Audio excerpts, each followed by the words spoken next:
Bonjour à tous, je suis Damien Dubois, consultant en communication santé et acteur du monde associatif depuis 20 ans. On me l'a rappelé il n'y a pas longtemps, 20 ans depuis les états généraux des malades du cancer, 20 ans aussi depuis le temps que je porte le sujet de la fertilité au sein notamment de Jeunes Solidarité Cancer. Donc quand la Fédération des Sécos m'a proposé d'animer et d'organiser avec eux cet événement, j'ai répondu présent. Un événement pour préserver la fertilité, pour préserver son projet de vie. Une journée d'information à destination en particulier des associations de patients en cancérologie sur la préservation de la fertilité. Une journée qui a été réalisée grâce au soutien institutionnel de l'Institut national du cancer, du Cancéropole au Grand Ouest, et de l'IPSEN et de Roche. Voilà pour les soutiens. Et donc, je commence par excuser la ministre qui n'a pas pu venir ce matin parce qu'elle a été convoquée à une réunion imprévue à Matignon. Mais elle m'a assuré qu'elle portait ce sujet. Et comme cette journée est un point de départ, nous allons continuer à faire durer le sujet avec des vidéos, à accompagner tous les acteurs du sujet pendant toute l'année à venir. Elle pourra continuer à nous soutenir dans ce projet. Donc je vais directement passer la parole aux intervenants suivants pour introduire cette journée. Alors, Nathalie Rive, qui est présidente de la Fédération des Sécos, accompagnée de Stéphanie Fugain de l'association Laurette Fugain. Merci. Alors pour changer les diapos.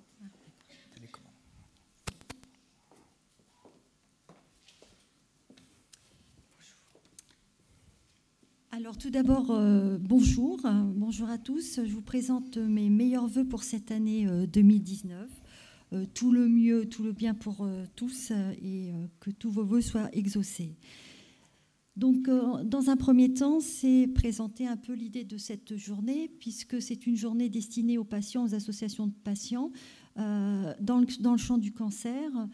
Jusqu'à présent, c'est vrai que nos actions s'étaient plutôt centrées vers les praticiens, les prescripteurs, les oncologues ou autres types de spécialités. Et là, nous avons décidé d'aller vers les patients avec une particularité sur cette journée, parce que Damien ne l'a pas précisé, c'est que tout est en live sur le compte Facebook de l'association du site Aider à aider, dont Damien fait partie des fondateurs, et en live aussi sur le compte Facebook de la Fédération des Sécos, avec aussi du tweet qui va être réalisé sur toute la journée.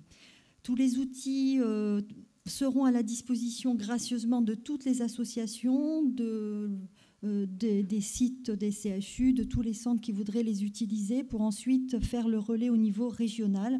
Donc c'est un point de départ et il y a un certain nombre d'associations qui vont suivre les débats d'aujourd'hui sur le live et qui ne sont pas présents. Voilà.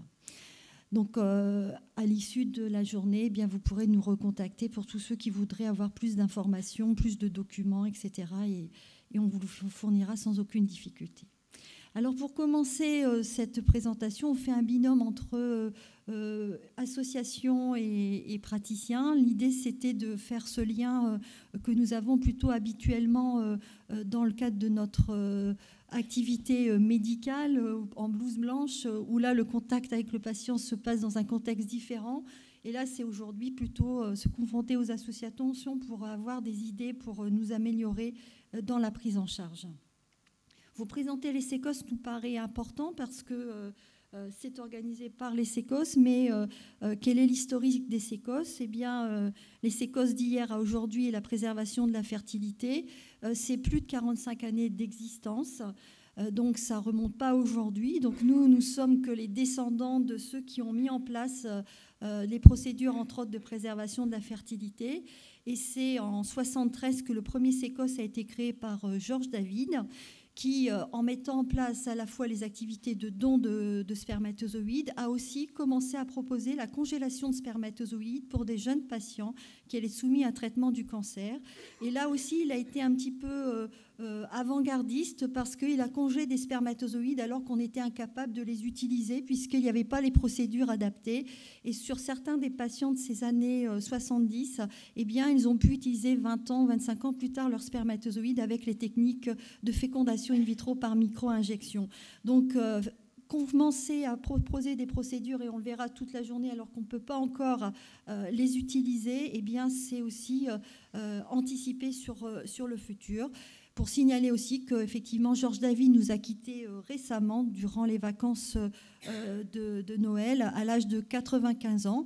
Donc on est à la fois triste, mais en même temps, on assure le relais, parce qu'à chaque fois que je le rencontrais, il s'étonnait toujours de la persistance et de la durée de vie des sécos, parce que ces structures devaient être transitoires. Ben, pour l'instant, elles restent plutôt définitives. Peut-être que dans le futur, elles disparaîtront. La fédération, c'est en 81, donc, et le président fondateur, c'est aussi Georges David. Et à noter que la fédération des sécos est, comme vous, une association de type loi 1901. Alors, elle rassemble des professionnels de toutes catégories. Il n'y a pas que des médecins. Il y a bien sûr des spécialités médicales différentes, mais il y a aussi des techniciens de laboratoire, des secrétaires, des sages-femmes, des juristes, des représentants des patients. Et au niveau des sécos, il y a plus de 300 personnes impliquées dans le don de gamètes et d'embryons, la préservation de la fertilité masculine et féminine. Et il y a 29 sécos. Alors quand on se demandait si les sécos vont durer, ben, ces dernières années, on a 5 sites qui nous ont demandé de devenir sécos, et on a un nouveau site encore qui veut s'associer à nous. Et en même temps qu'on apprenait le décès de Georges David, eh bien, on vient d'être reconnu association d'intérêt général en fin 2018, ce qui va nous ouvrir des perspectives, entre autres sur la recherche sur la préservation de la fertilité, parce que ça va nous permettre d'obtenir probablement des moyens adaptés. À noter que dans des départements d'outre-mer, île de la Réunion, Guadeloupe, Martinique, il y a aussi un sécos. Quelles sont les activités développées? Vous voyez au fur et à mesure des années, la conservation de spermatozoïdes, tissus ovariens, tissus testiculaires, conservation d'ovocytes et les greffes de tissus ovariens pour les centres sécos. Bien sûr, il y a un centre parisien qui est dirigé par Catherine Poirot, qui a commencé effectivement cette activité avant, et en ce qui concerne aussi la greffe de tissus ovariens. Alors, quelle est notre organisation de manière générale? Outre organiser notre séminaire annuel en mars, on a des commissions de travail systématiques depuis 40 ans, en mai et en novembre, 2 journées de travail, où là, c'est des journées de travail pour travailler sur nos procédures, faire des réunions de concertation pluridisciplinaires dans tous les champs de nos activités, et également sur le plan psychologique, éthique, et pas uniquement scientifique et technique. Et nous contribuons à des actions de formation, d'information, des procédures et consentements communs, et puis des projets de recherche communs, parce que les sécos sont tous situés dans des centres hospitaliers universitaires, et dont les directeurs sont, pour la majorité d'entre eux, la quasi-totalité, des professeurs des universités praticiens hospitaliers, ce qui veut dire qu'ils ont une activité d'enseignement, recherche et de soins. Alors, quelques actions de ces dernières années qui montrent bien effectivement l'implication des sécos sur la préservation de la fertilité. En 2015, ça a été le terme masculin dans notre séminaire. En 2016, féminin, et également une action nationale pour l'enfant et l'adolescent. En 2017, le don de gamètes. 18, conservation d'ovocytes. Et en 2019, on commence par préserver sa fertilité, préserver son projet de vie dans le champ du cancer.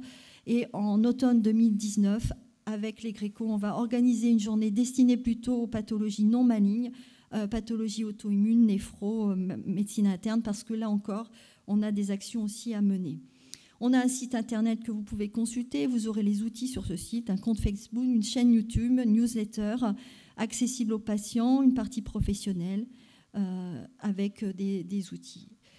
Pendant le plan cancer, eh bien, il y a eu des actions qui ont été menées, et puis on peut féliciter surtout Jean-Luc Bresson, qui, dans le cadre du premier plan cancer, est allé directement insister sur la nécessité d'inclure la préservation de la fertilité dans ce premier plan cancer, et les premiers moyens ont été alloués à ce moment-là, et ça a été répété dans les différents plans cancer successifs, avec l'idée d'améliorer l'accès des patients à la préservation de la fertilité, et aussi de développer la recherche.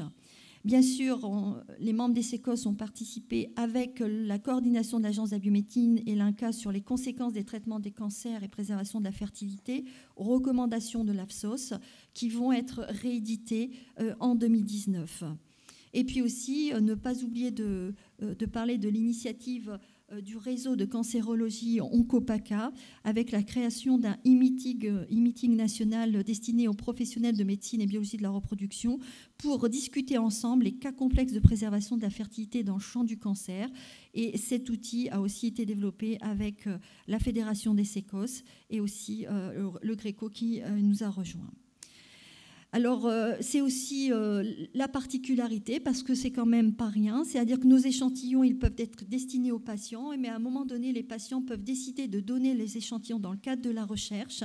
Et il y a donc au niveau national, pour 11 sécos, un centre de ressources biologiques certifié, donc reconnu par le ministère de la Santé, où l'on va stocker, entre autres, ces échantillons requalifiés, mais qui vont permettre aussi de mener des projets de recherche nouveaux.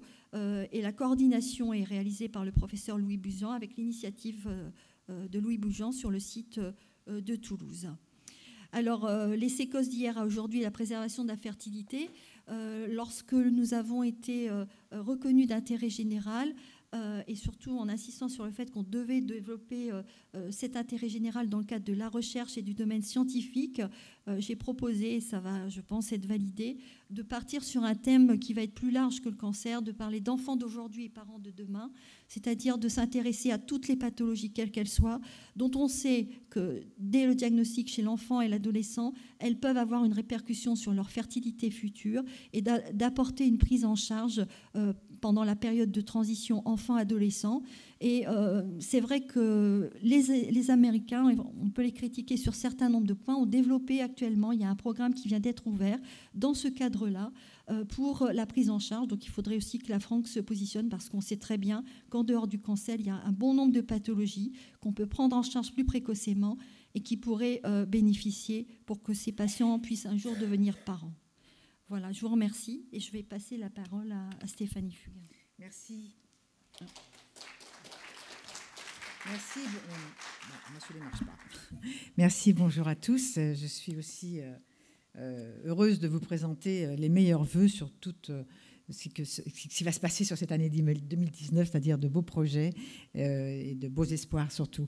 Merci Nathalie d'avoir invité l'association Laurette Fugain et moi en personne pour parler de ce sujet tellement important et qui résonne aussi dans ma tête de maman, puisque ayant été confrontée à la leucémie de ma fille, il y a eu 2 moments très violents que nous avons vécus. C'était celui de l'annonce de la maladie et puis le deuxième moment qui a été celui avant greffe, de lui dire qu'après cette greffe, elle ne pourrait jamais avoir d'enfant. Et ces cris résonnent encore dans ma tête. Ô combien ce projet de la fertilité est important et ô combien j'ai envie d'être active au sein de l'association pour pouvoir apporter des petits plus tels que nous le faisons. Donc l'association existe, elle, depuis un peu plus de 15 ans et nous avons à cœur d'apporter des soutiens tant aux patients, évidemment, qu'aux chercheurs que vous êtes et de pouvoir vous accompagner avec l'argent que nous irons récolter à gauche et à droite et en tout cas suivre avec beaucoup d'enthousiasme tous ces projets. Donc merci de m'avoir permis d'introduire cette journée avec vous et de représenter surtout tous les patients qui sont atteints de leucémie et que nous représentons donc depuis plus de 15 ans. Les leucémies sont évidemment des maladies qui sont probablement les plus concernées par ce thème de la journée et pour toutes les raisons que vous avez évoquées, que nous allons évoquer tout au long de la journée. J'aurais envie de dire, parce que je sais que le temps est court, que le mieux guérir, pour nous, ça nous parle. Au fil de ces années, on a compris que guérir à tout prix, c'était bien, mais le mieux guérir pour éviter toutes ces conséquences lourdes qui font suite aux chimiothérapies, aux traitements qui sont infligés et donnés à tous ces petits, ces moyens et ces grands. Donc, il est évident que pour nous, le mieux guérir, c'est forcément une donnée que nous avons envie d'accompagner. Et c'est ce que nous ferons avec vous le plus longtemps possible. Et puis ensuite, alors, bon, comme vous l'avez compris, le soutien à la recherche est indispensable et doit être poursuivi dans le domaine de la préservation de la fertilité. L'information aux patients est indispensable, quel que soit son âge, et de ses parents pour que les plus jeunes soient concernés. Et tout ça, c'est essentiel dans le processus de décision. La sensibilisation également aux professionnels de santé qui prennent en charge des patients. Et on sait encore au jour d'aujourd'hui, malheureusement, que certains oublient un peu ou ont l'impression que ce n'est pas aussi important et qu'il faut avant tout déjà trouver les bons traitements, donner de l'espoir aux patients, lui expliquer qu'il va devoir se battre. Mais cette partie est essentielle. La préservation, l'espoir... Ah oui, je suis en train d'écraser quelque chose. L'espoir de pouvoir un jour porter d'abord préserver sa fertilité, mais surtout préserver ses projets de vie, son projet pour son futur. Donc, il est évident que pour nous, le mot qui m'anime le plus et qui anime mon association, c'est l'espoir. L'espoir, et dans l'espoir, on peut donner beaucoup, beaucoup, beaucoup tout au long de ce parcours. Espoir donc dans les nouveaux traitements des leucémies, espoir dans la recherche pour les nouvelles pistes de préservation de la fertilité, espoir pour l'information au grand public, pour les dons d'ovocytes et dons de sperme. Et là, il y a encore du travail parce que ce n'est pas encore rentré complètement dans la logique et même dans la priorité. Espoir dans le meilleur accompagnement psychologique par des psychologues et des oncologues sensibilisés au travail, main dans la main, avec des médecins de la reproduction. Voilà, en conclusion, j'aimerais aussi partager avec vous ces quelques petits témoignages de jeunes patients ou de parents recueillis par l'association qui démontrent à quel point il est important de mieux informer et de soutenir la recherche. Donc ces petites phrases font écho, en tout cas dans mon cœur de maman. Là, c'est le ressenti de patiente. Une qui dit « Un choc de plus, focalisé par la maladie plutôt que sur les problèmes futurs. J'avais du mal à réaliser tout ça. Difficile de prendre une décision avec déjà le poids de tous les traitements de la maladie. » C'est Marion, 25 ans. Une autre jeune Marie, qui avait entre 18 et 25 ans, qui est en couple, qui dit « Une grande tristesse de n'avoir jamais aucune solution concrète pour sauver ma fertilité. Est-ce qu'un jour on pourra me remettre mon ovaire? Pourrais-je avoir un enfant? À ce jour, 2 ans après, les médecins ne préfèrent pas me remettre mon ovaire car trop de risques de réimplanter des tissus avec des cellules malignes. » Et puis, des témoignages de parents, le ressenti de parents qui ont aussi accepté, ce qui était malheureusement inacceptable. La maman d'Olivia, que je connais bien, qui dit « C'est un véritable choc. Le même jour, annonce de la rechute de la leucémie, projet de greffe de moelle osseuse, ablation d'un ovaire pour préserver sa fertilité. Tout a été enfoui. Notre fille ne souhaitait pas en parler. Et au moment du rendez-vous avec le médecin de la fertilité, ce fut à nouveau un choc, comme si c'était la première fois que l'on en parlait. Elle m'a dit qu'ensuite, c'était certainement ce qui l'avait la plus traumatisée dans son parcours de la maladie. Ça, c'est pour Olivia.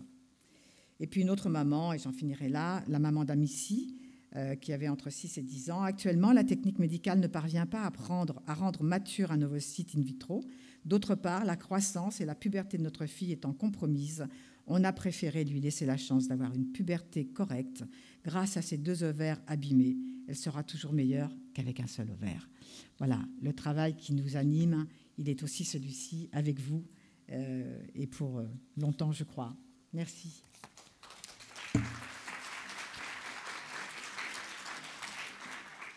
Merci beaucoup Stéphanie, merci Nathalie. Le mieux guérir, c'est ça que je retiens aussi comme mot-clé, qui est le mot-clé de toute notre journée, qui, comme le disait Nathalie, est en direct sur Facebook pendant toute la journée. Et vous avez le hashtag qui apparaît par là, je vais reprendre la tapette. Le hashtag *SecosFertilité pour pouvoir tweeter tout ce qui vous passera par la tête pendant cette journée.